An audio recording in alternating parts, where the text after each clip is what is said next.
विचारों के प्रचार प्रसार के लिए पहले प्रिंटिंग प्रेस आई, उसके बाद रेडियो आया।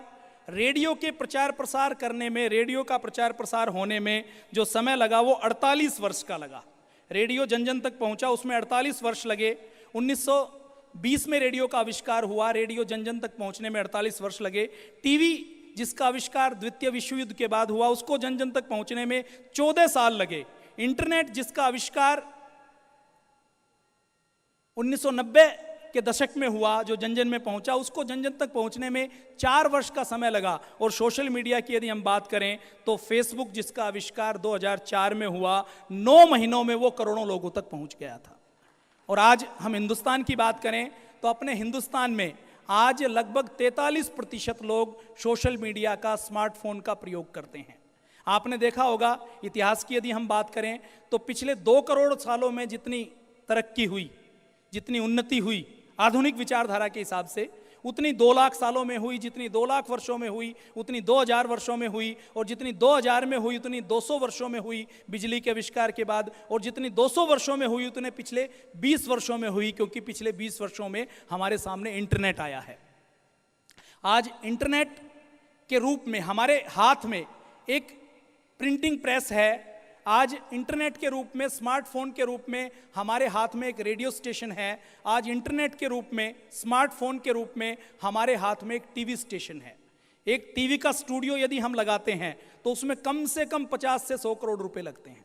आज यदि हम एक रेडियो स्टेशन लगाते हैं तो उसमें कम से कम एक कम्युनिटी रेडियो जो 1 किलोमीटर के एरिया में काम करता है, उसको भी हम लगाते हैं तो रिसीवर और ट्रांसमीटर के लिए कम से कम 5 लाख रुपए लगते हैं।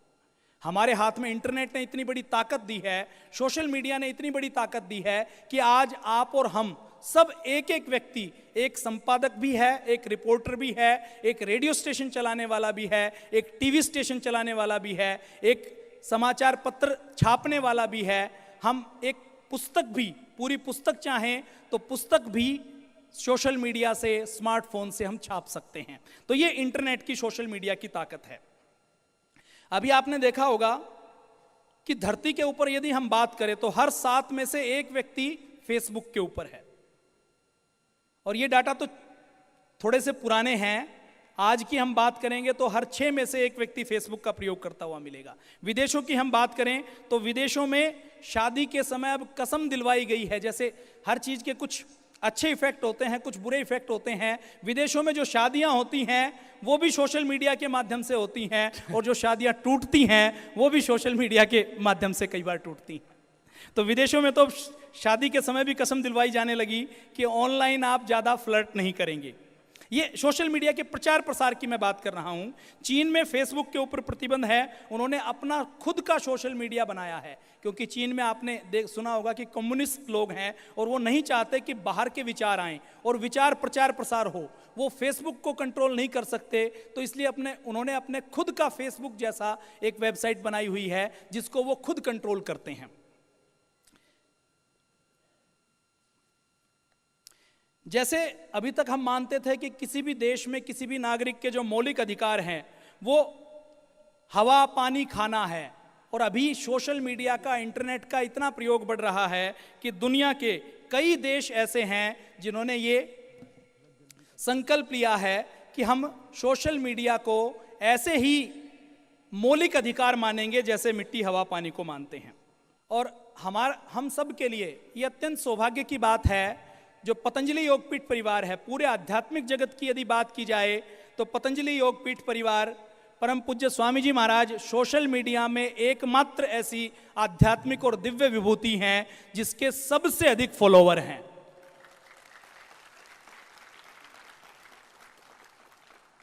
आपने देखा होगा 2010-2011 में जो क्रांति का माहौल बना था, उस क्रांति के माहौल में सबसे ज्यादा योगदान रहा था वो सोशल मीडिया का रहा था। ट्यूनीशिया की, लीबिया की सारी क्रांतियों में सोशल मीडिया का एक बड़ा योगदान रहा। अभी आपने थोड़े दिन पहले देखा होगा कि आदरणीय सुषमा स्वराज जी, उनके ट्विटर के ऊपर न्यूज बनती हैं, ट्विटर के ऊपर उन्होंने कुछ मांगा तो उसके ऊपर उन्होंने तुरंत उसको हेल्प भिजवाई। ये सोशल मीडिया की ताकत है। अभी आपने थोड़े दिन पहले देखा होगा कि रेल मंत्री सुरेश प्रभु जी को कोई व्यक्ति जब ट्वीट करता था तो उस ट्वीट का वो तुरंत रिप्लाई करते थे। हांगकांग में जो क्रांति हुई, जिसको अम्ब्रेला क्रांति कहा जाता है, वो सोशल मीडिया के माध्यम से हुई।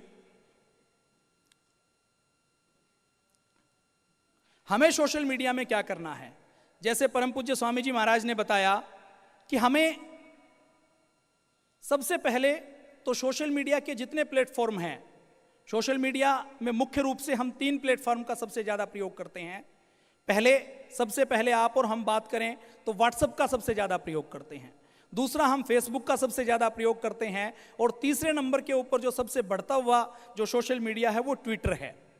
तो आपने देखा होगा कि आज से 20 साल पहले जो देश की राजनीति का एजेंडा तय करते थे वो समाचार पत्र करते थे। उसके बाद 90 के दशक में जब न्यूज चैनल आए तो न्यूज चैनल राजनीति का एजेंडा तय करते थे। और आज जो न्यूज चैनल 10 वर्ष पहले तक अपने आप को बहुत ताकतवर मानते थे कि हम देश की राजनीति को तय करेंगे, आज देश की राजनीति को, देश की विचारधारा को, लोगों की अभिव्यक्ति को तय करने का काम सोशल मीडिया करता है। आज जितने भी न्यूज चैनल को आप देखें, जितने भी समाचार पत्रों को देखें, उन्होंने एक एक पेज तय कर दिया कि इसके ऊपर सोशल मीडिया की खबरें आएंगी। आज ट्विटर के ऊपर, फेसबुक के ऊपर जो ट्रेंड करता है वो मेन मीडिया में, मेन पूरे देश में, पूरी दुनिया में खबर बनता है, वो ट्रेंड बनता है। तो ये सारी चीजें अब लोगों की अभिव्यक्ति आ रही है। कोई भी व्यक्ति न्यूज रूम में या कहीं बैठकर एजेंडा सेटिंग नहीं कर सकता, जो लोग चाहेंगे वो एजेंडा सेट होगा। तो सबसे पहले हम सबको अपना आप में से कितने भाई बहन ऐसे हैं जो स्मार्टफोन का प्रयोग करते हैं? बहुत धन्यवाद। और हम माननीय अंबानी जी का भी धन्यवाद देते हैं कि उन्होंने जियो लाकर देश में एक क्रांति की और आज 400 रुपए में 3 महीने के लिए प्रतिदिन 1 GB डाटा उपलब्ध करवाया। तो आप में से ऐसे कौन कौन भाई बहन है जो व्हाट्सएप का प्रयोग करते हैं? बहुत धन्यवाद, नीचे कर लीजिए। देखिए, आप हनुमान जी की तरह हैं, आपके अंदर ताकत है, लेकिन आपने उस ताकत को पहचाना नहीं है। व्हाट्सएप आप सारे प्रयोग करते हैं, और जितना आसान व्हाट्सएप चलाना है उससे ज्यादा आसान फेसबुक चलाना है, और जितना व्हाट्सएप चलाना आसान है उससे भी ज्यादा आसान है ट्विटर चलाना। तो आप सोशल मीडिया में सब कुछ कर सकते हैं। आप में से कई बार भाई बहनों की ये समस्या आती है कि हमें चलाना नहीं आता, तो उसका भी तरीका हम बताएंगे कि आप कैसे आसानी से करें। तो सबसे पहले परम पूज्य स्वामी जी महाराज, श्रद्धेय आचार्य जी और अपने विभिन्न संगठन हैं, उनके अलग अलग पेजेस बने हुए हैं। तो सोशल मीडिया के जो 3 विशेष प्लेटफॉर्म हैं, इनके ऊपर हमें जुड़ना है। और चौथा सोशल मीडिया का तेजी से बढ़ता हुआ प्लेटफॉर्म है यूट्यूब। आज आपने पूज्य स्वामी जी महाराज का संगीत में योग देखा, आपका मन है कि क्लास में मैं कुछ नया करूं, तो आप YouTube के ऊपर जैसे ही सर्च करेंगे, डेट डालेंगे, पतंजलि योगपीठ डालेंगे, पूज्य स्वामी जी महाराज का नाम डालेंगे, जैसे आज पूज्य महाराज जी ने उसका टाइटल दिया संगीत में योग। तो संगीत में योग जैसे ही आप टाइप करेंगे हिंदी या इंग्लिश में, तो आपको उस वीडियो का लिंक मिल जाएगा और आप घर बैठे, अपनी कक्षा में बैठे उस वीडियो को देख सकते हैं, उसमें से नोट्स बना सकते हैं, उसको रिप्ले कर सकते हैं।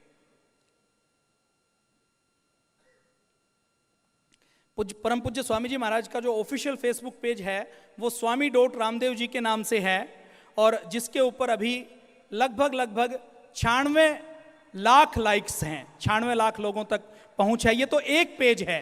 इसी प्रकार परम पूज्य आचार्य जी, आपको हम लिंक भी उपलब्ध करवाएंगे। और आज आपको एक पत्रक मिला है, उस पत्रक में पूज्य स्वामी जी महाराज, श्रद्धेय आचार्य जी और जितने भी महत्वपूर्ण लिंक हैं उन सब की ID दी हुई है।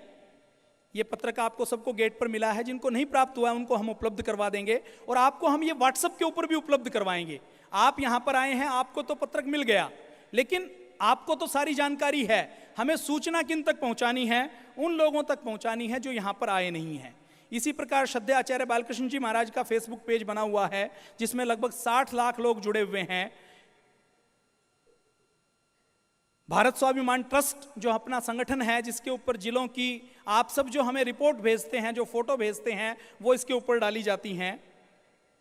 इसी प्रकार आचार्य कुलम का अलग से फेसबुक पेज बना हुआ है। कई बार आप में से किसी ने आचार्य कुलम में एग्जाम कब होने वाला है उसका पंफलेट कौन सा है, उसकी जानकारी कौन सी है, वो आपको चाहिए तो आप उस फेसबुक पेज को लाइक कर सकते हैं। आपके बच्चे यदि आचार्य कुलम में पढ़ते हैं, आचार्य कुलम में क्या गतिविधि हैं, आगे आपको आचार्य कुलम में अपने बच्चों को पढ़ाना है, तो आप इसको लाइक करके अपने बच्चों को दिखा सकते हैं कि आचार्य कुलम इतना सुंदर और शिक्षा का इतना आधुनिक और पुरातन संस्कृति के मेल का संगठन है, संस्थान है।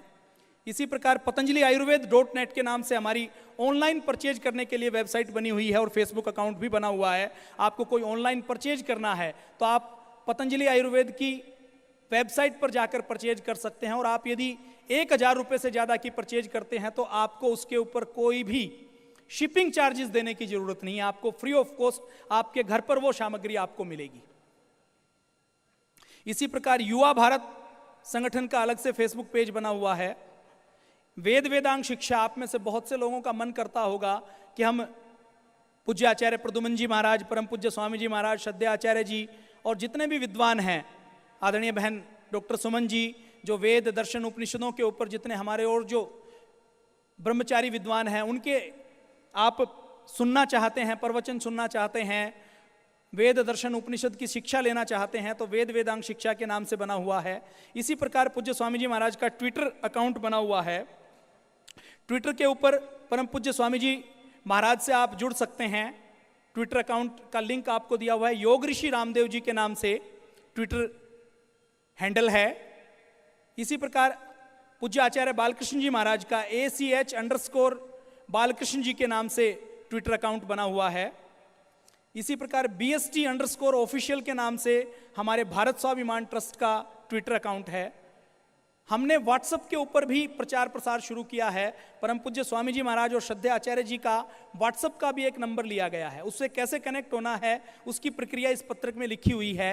व्हाट्सएप बहुत ग्रुप में मैसेज करने की फैसिलिटी नहीं देता। हम अगर व्हाट्सएप के माध्यम से 1 लाख लोगों को मैसेज करना चाहें तो हम नहीं कर पाते। आप अपने मोबाइल में चाहें तो 100, 200, 200, 500, 500 के ग्रुप बना सकते हैं और प्रतिदिन 5 से 10 हजार लोगों को अपने संदेश भेज सकते हैं। फेसबुक में आप अपना अकाउंट, आप में से किन किन भाइयों और बहनों का फेसबुक अकाउंट है? बहुत धन्यवाद, सबका है। ये जो हमारी ताकत है ये सोशल मीडिया में दिख नहीं रही। ये ताकत हमारी दिखनी चाहिए। आपको अपने अकाउंट को एक्टिव करना है और एक्टिव करने में आप पूज्य स्वामी जी महाराज और संगठन के जितने पेज हैं उनको लाइक कर लीजिए। आपकी टाइमलाइन के ऊपर उसकी फीड आती रहेगी और रोज 10 मिनट का समय निकालकर, 10 मिनट नहीं हो तो 5 मिनट का समय निकालकर,